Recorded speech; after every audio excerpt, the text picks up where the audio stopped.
got so much motherfucking design on right now. Bring it down, bring it down, make it come. I got 3 whole thoughts on the block. Bitches on my line, and you know. Assalamualaikum warahmatullahi wabarakatuh. Halo guys, terima kasih sudah klik video ini. Kali ini aku mau ngebahas tentang film horor yang enggak cuma bikin merinding, tapi juga bikin kita mikir. Kebayang gak sih kalau sesuatu yang udah lama terkubur ternyata tiba-tiba sekarang ngehantuin kita? Menurut aku, film ini tuh vibes-nya horor banget.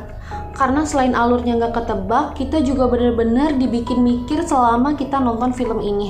Buat kalian yang takut dan kalian penasaran sama film ini, mending kalian patangin aja video ini biar kalian bisa nentuin apakah kalian mau ngelanjutin buat nonton filmnya atau enggak, cukup sampai di sini aja. Oke, kita langsung aja gas sampai akhir. Let's go. Cerita ini dimulai dengan dua dukun top Korea yang bernama Hwarim dan muridnya Bonggil. Mereka dapat panggilan dari keluarga kaya raya di Los Angeles yang lagi pusing 7 keliling karena anak mereka yang baru lahir kena penyakit misterius. Keluarga ini yang dipimpin oleh Pak Ji-yong berharap dua dukun ini bisa jadi dokter spesialis supranatural buat nyembuhin si anaknya.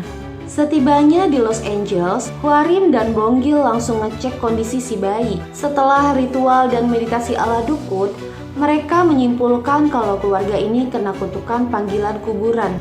Wah, serem banget sih dapat panggilan dari kuburan. Kayak gaji duit Februari yang udah habis di Januari.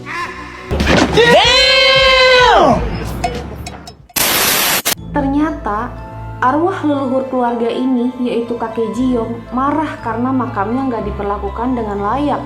Dan solusinya, mereka harus mindahin makam si kakek ke tempat yang lebih baik buat tenangin arwahnya.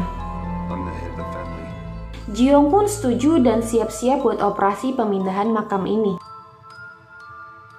Buat misi ini, Hwarim ngajak dua ahli lainnya, yaitu Kim Sang-dok, master Feng Shui yang jago nyari lokasi strategis, dan juga Yong-geun, tukang kubur profesional yang siap sedia dengan skop andalannya.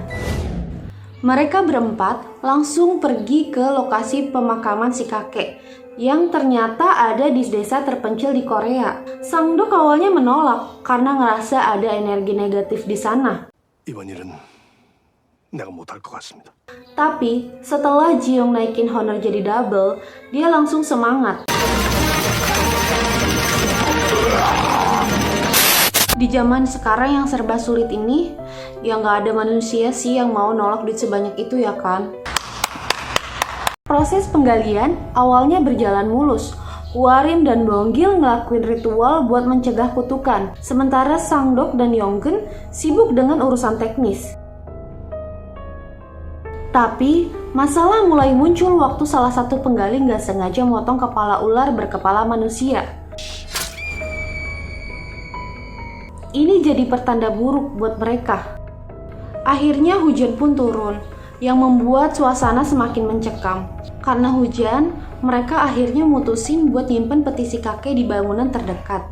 Mulai dari sinilah, kesialan-kesialan yang mereka hadapi pun berdatangan. Penjaga lokal yang kepo dan serakah dengar rumor kalau ada harta karun di dalam peti. Dia pun membuka peti itu dan tanpa sengaja ngelepasin arwah pendendam si kakek. Bukannya dapetin harta karun, tapi malah dapetin kesialan bertahun-tahun. Setelah arwah si kakek bebas, dia langsung ngejar anggota keluarganya. Ji-yong dan orang tuanya jadi korban pertama. Usut punya usut, ternyata si kakek dulunya adalah kolaborator Jepang selama masa penjajahan. Dan arwahnya nggak tenang karena makamnya nggak diperlakukan dengan layak. Hwarim, Bonggil, Sang-dok, Yong-geun pun panik dan harus buru-buru kremasi peti mati si kakek sebelum arwahnya nyerak si bayi. Akhirnya mereka mutusin untuk ngelakuin kremasi. Sebelumnya mereka mau kremasi saat besok pagi. Karena kondisi hari itu lagi hujan. Karena menurut kepercayaan mereka, kalau misalnya mengkremasi di saat hujan, itu arwahnya nggak bakal pulang dengan baik. Jadi sebenarnya awalnya mereka mutusin untuk mengkremasinya besok pagi di saat cuaca lebih cerah. Tapi karena si penjaga lokal yang kepo dan mata duitan itu Akhirnya mereka mendapatkan kesialan. Dengan usaha keras, mereka berhasil ngelakuin kremasi dan ngakhirin kutukan itu. Dan cerita pun tamat. Menurut kalian kayak gitu kan?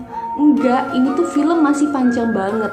Awalnya juga aku mikir setelah si kakek mayatnya dikremasi, itu udah filmnya sampai di sini aja. Tapi ternyata masih panjang banget. Dan masih bakalan banyak konflik-konflik yang di luar nalar yang bikin kalian kayak nggak bisa nebak. Oh ternyata bener-bener plot twist banget. Ya udah, daripada lama-lama lagi, mari kita lanjutin.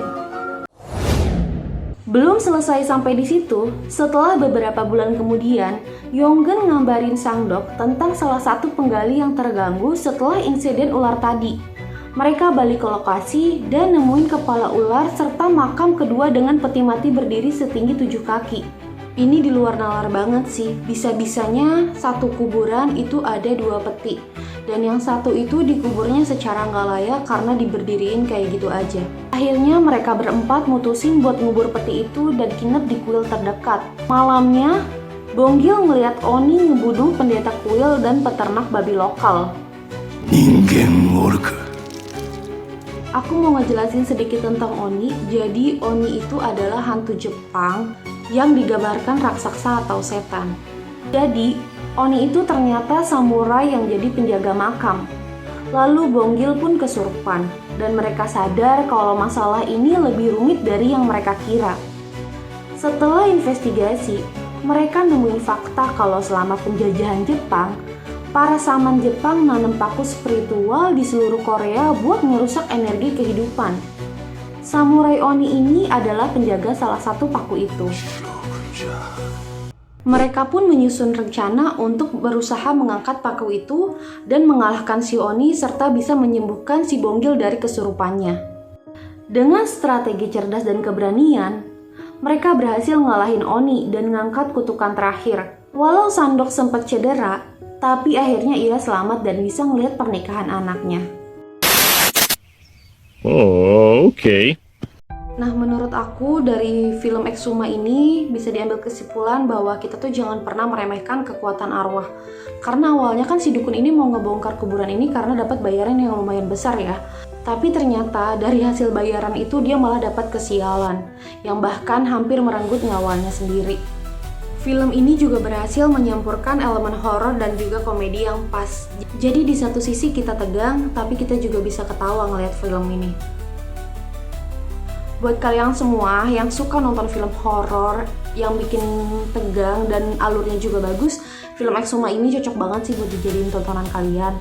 Tapi setelah nonton film ini kalian siap-siap ya, karena kalian bakalan ngalamin mimpi buruk yang bikin kalian tuh nggak nyangka kalau kalian bisa sampai ke bawah mimpi.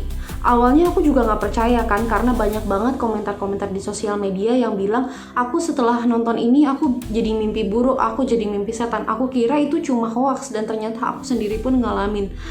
Entah karena kita tersugesti oleh film ini dan pikiran kita masih ada di dalam film ini sehingga kita bisa terbawa sampai mimpi, atau memang film ini punya hipnotis yang bikin kita bisa sampai kepikiran terus tentang film ini.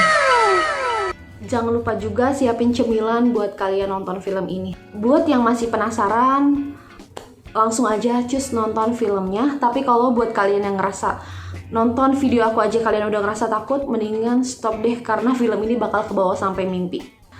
Oke, segitu aja menurut aku tentang film Exuma ini. Kalau kalian punya pendapat pribadi, langsung aja kalian tulis di kolom komentar, karena aku juga pengen denger insight dari kalian. Terima kasih semuanya, jangan lupa untuk like, komen, dan subscribe, dan nyalakan lonceng notifikasinya supaya kalian gak ketinggalan konten-konten lainnya. Terima kasih, sampai ketemu di video selanjutnya. Assalamualaikum warahmatullahi wabarakatuh.